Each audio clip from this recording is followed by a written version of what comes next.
Hello everyone, welcome back to my channel.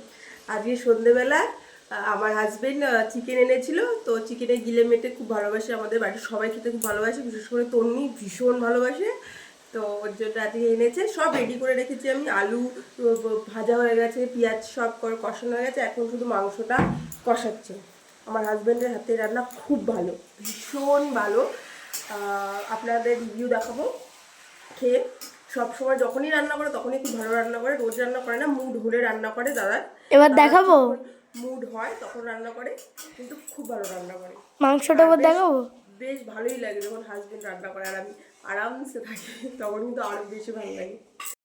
Husband তখন কড়াইতে পেঁয়াজ কষাচ্ছিল আর আমি পাশে দাঁড়িয়ে দাঁড়িয়ে ভুট্টা খাচ্ছিলাম, কারণ আমি খুব ভালোবাসি ভুট্টা খেতে। শীতের দিনে আর বৃষ্টির দিনে গরম গরম ভুট্টা কিন্তু খুব ভালো লাগে। তো সেটাই দাঁড়িয়ে দাঁড়িয়ে খাচ্ছিলাম, আর তন্নি ভিডিওটা করছিল, আর তিনজনে মিলে দাঁড়িয়ে দাঁড়িয়ে ইয়ার্কি ঠাট্টা মারছিলাম, আড্ডা মারছিলাম, গল্প করছিলাম। তো খুব একটা বেশি ক্লিপ নেওয়া হয়নি, যেইটুকুনি না হয়েছে ওইটুকুনি তোমাদের সাথে শেয়ার করলাম।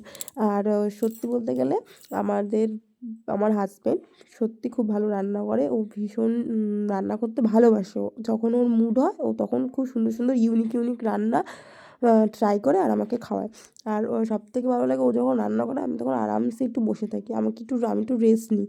তো ও যতক্ষণ রান্না করছিলো ততক্ষণ আমি আর তন্নি টিভি দেখছিলাম। তো ভিডিওটা এইটুকুনি থাক, কেমন লাগলো আমাকে জানিও। ধন্যবাদ।